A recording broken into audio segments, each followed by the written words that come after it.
Oke, salam semuanya. Perkenalkan, nama saya Joshua Rafael Palalung, dan di kesempatan kali ini saya akan sedikit sharing tentang bagaimana peran etika Kristen dalam membentuk pribadi saya yang penuh kasih. Nah, tapi sebelum itu kita harus bahas apa sih itu etika Kristen. Nah, etika Kristen sendiri merupakan suatu serangkaian ajaran moral yang diajarkan di dalam Alkitab dan dihidupi oleh umat Kristen dalam kehidupan sehari-hari. Nah, jadi secara singkatnya etika Kristen itu serangkaian ajaran moral yang berada di dalam Alkitab, dan kita sebagai umat Kristen harus bisa menerapkan ajaran itu dalam kehidupan sehari-hari. Karena apa ya? Karena ini Alkitab yang sudah di diilhamkan oleh Tuhan kita, dan oleh sebab itu apapun yang diajarkan oleh Alkitab ini kita harus bisa menerapkannya dalam kehidupan sehari-hari. Jangan cuma iming-iming doang, kita ini harus hidup sebagai orang Kristen itu harus ini, jangan cuma banyak ngomong, tapi kita juga harus bisa menerapkannya dalam kehidupan sehari-hari, dalam sekolah, dalam pekerjaan, dalam melayani, pokoknya setiap kegiatan seharian kita itu harus bisa kita terapkan ajaran etika Kristen ini. Nah, di dalam Alkitab juga dijelaskan bahwa kasih itu bukan hanya sekedar emosi ataupun perasaan, melainkan tindakan nyata. Nah, di sini udah dijelaskan bahwa kasih itu bukan cuma perasaan doang. Mungkin di saat kita bilang, kita ini harus bisa mengasihi orang lain, tapi tindakan nyatanya apa? Tidak ada. Nah, oleh sebab itu di sini di Alkitab itu menjelaskan kepada kita bahwa kita itu harus bisa menerapkan juga dalam kehidupan nyata, bahwa kasih itu harus dilakukan dengan tindakan nyata. Dengan caranya seperti apa? Ya kita harus melakukannya. Contohnya, mungkin di saat orang lain marah sama kita, ya kita harus mengasihi balik. Jangan kita malah ikutan marah, tapi kita harus bisa mendengarkannya, terus kita bilang kalau kita itu masih mengasihi dia. Begitu, teman.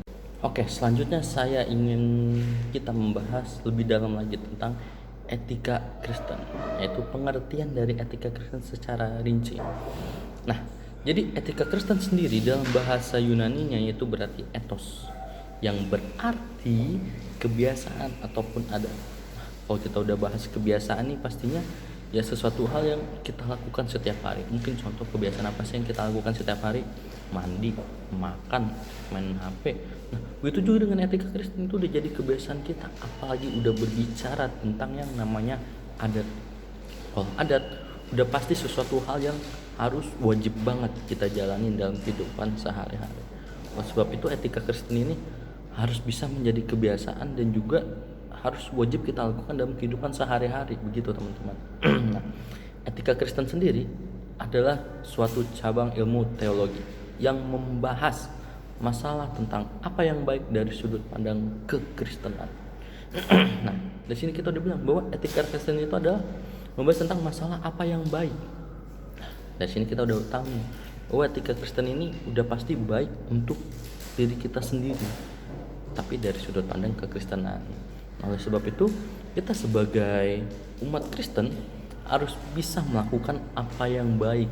Jangan cuma kepada orang terdekat kita, sahabat kita, keluarga kita, pasangan kita, tapi kepada semua orang, maupun itu beda keyakinan, beda agama, beda suku, beda adat.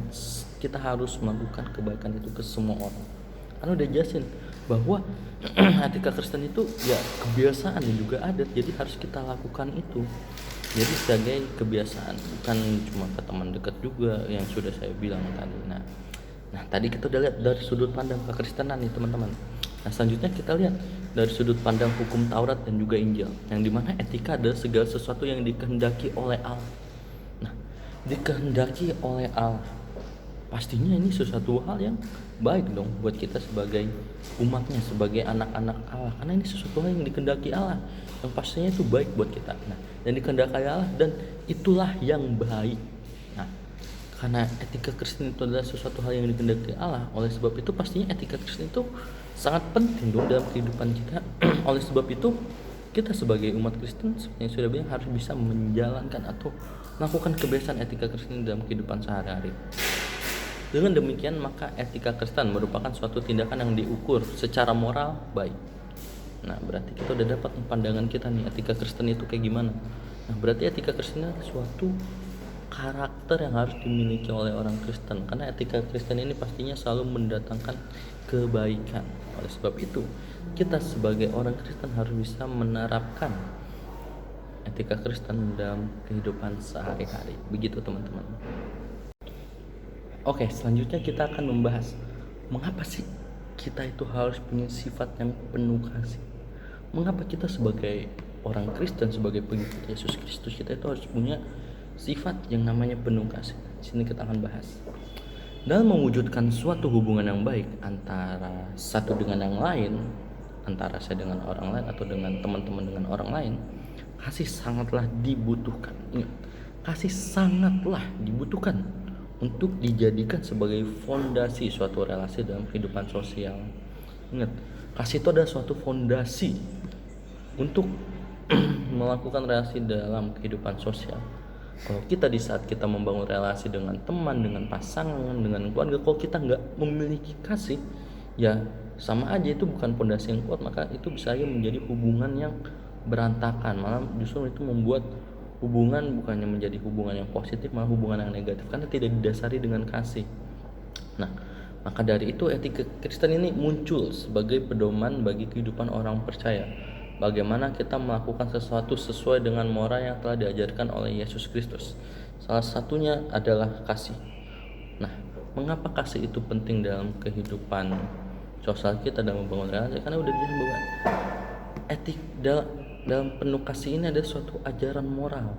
Takutnya di saat kita sedang berteman, bergaul sama orang lain, kita malah bisa terbawa suasana gitu, malah melakukan hal-hal yang tidak malah melakukan hal-hal yang justru melukai hati Tuhan, menyakiti hati Tuhan. Oleh sebab itu, kita sebagai anak-anak Tuhan, anak-anak Kristen, remaja Kristiani yang punya karakter kasih ini, kita perlulah yang namanya mengingatkan akan hal-hal itu. Jika salah satu teman kita atau salah satu kelompok di komunitas kita melakukan hal yang justru melenceng dari ajaran Tuhan, kita justru harus mengingatkan bahwa ini salah, ini nggak baik buat diri mereka. Takutnya itu malah justru menyebabkan orang lain juga terpicu gitu, malah terhasut.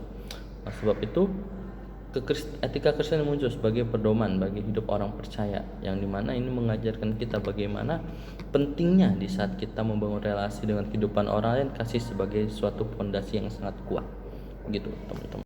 Nah, selanjutnya kita masuk ke dalam kasih dalam perspektif kekristenan. Jadi kasih menurut perspektif kekristenan.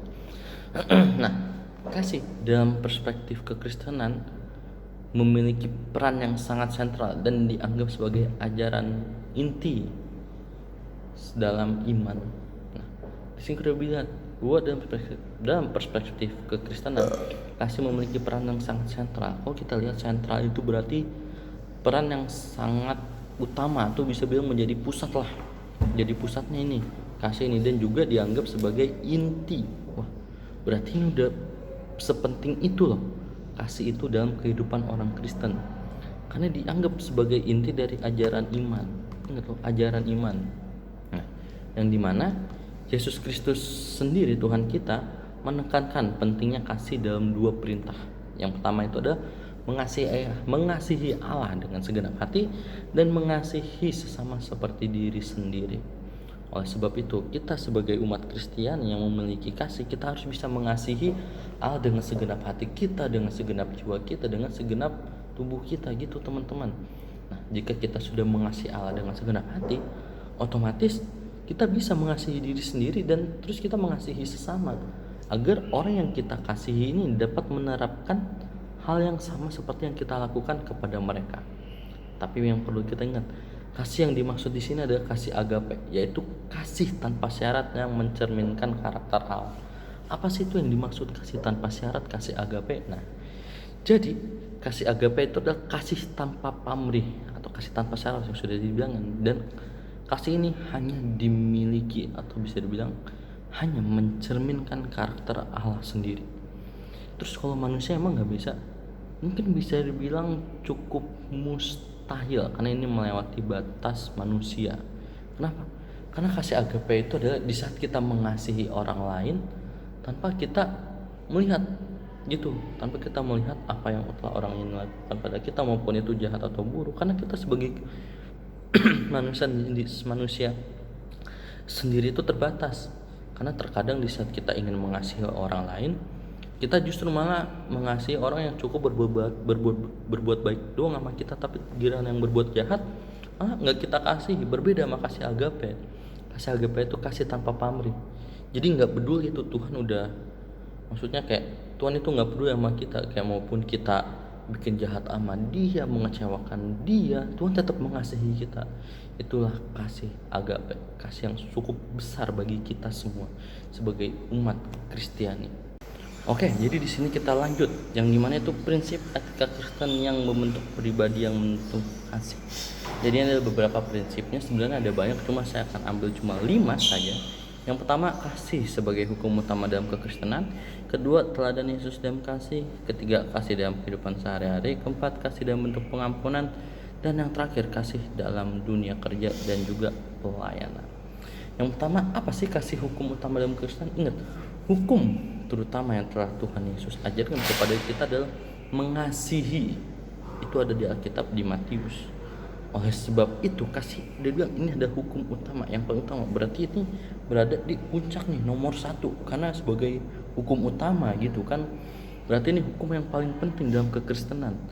Oleh sebab itu kita sebagai orang Kristen, umat yang percaya kepada Tuhan, kita harus punya kasih ini dalam kehidupan kita, dalam karakter kita. Oleh sebab itu kita sebagai orang yang percaya, kita harus berusaha punya kasih seperti yang Tuhan Yesus ajarkan kepada kita. Selanjutnya yang kedua, teladan Yesus dalam kasih.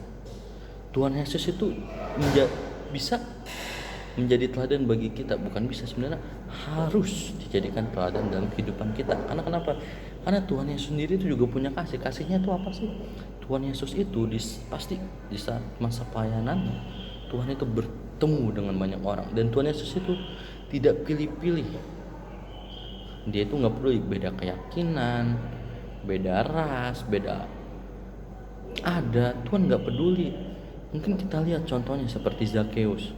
Walaupun Zakheus sendiri ini ada selalu memeras orang, memungut cukai, membuat orang lain sengsara dengan cara mengeras duit orang lain, Tuhan Yesus masih mengasihi dia loh. Contohnya apa? Di saat Zakheus naik di atas pohon, Tuhan Yesus datang dan berbicara, turunlah Zakheus, malam ini aku ingin menginap atau tinggal sebentar di rumahmu. Wah, itu salah satu contoh kasih yang Tuhan Yesus ajarkan kepada kita. Dan kita sebagai orang Kristen harus bisa menerapkan kasih Yesus itu dalam diri kita.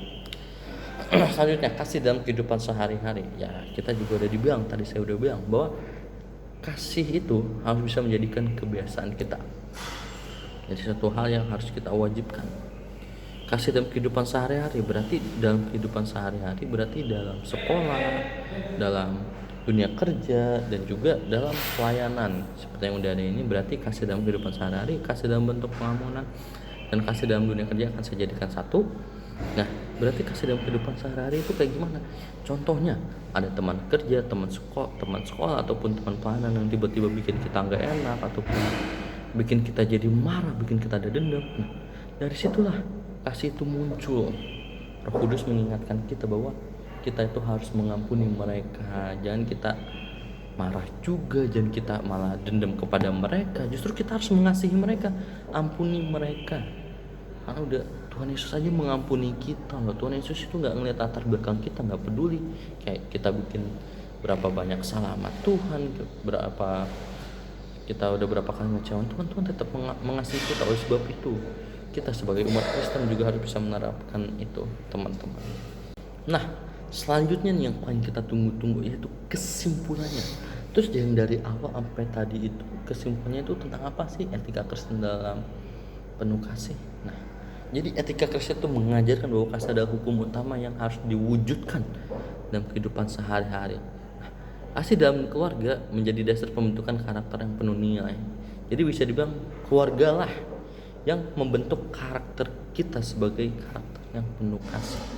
Jadi bukan dari orang lain, melainkan dari keluarga. Karena keluarga itu adalah dasar dalam pembentukan kita sebagai karakter yang penuh nilai. Sedangkan dalam masyarakat, kasih mendorong sikap saling menghormati dan keadilan sosial. Jadi di saat kita udah punya kasih dalam kehidupan bermasyarakat, kasih ini mendorong kita untuk bisa saling menghormati sama orang yang beda agama, beda keyakinan, beda ras, mungkin beda warna kulit dan lain sebagainya. Dan kita juga harus bisa menerapkan keadilan sosial. Jadi kita nggak pandang, wah kalau agama ini kastanya segini, kalau orang ini justru lebih rendah. Enggak, kita harus bisa menyamakan keadilan sosial.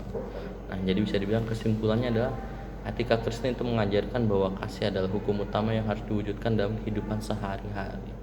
Oleh sebab itu kita sebagai orang Kristen, sebagai umat Kristiani harus punya kasih dalam kehidupan kita. Sekian dan terima kasih.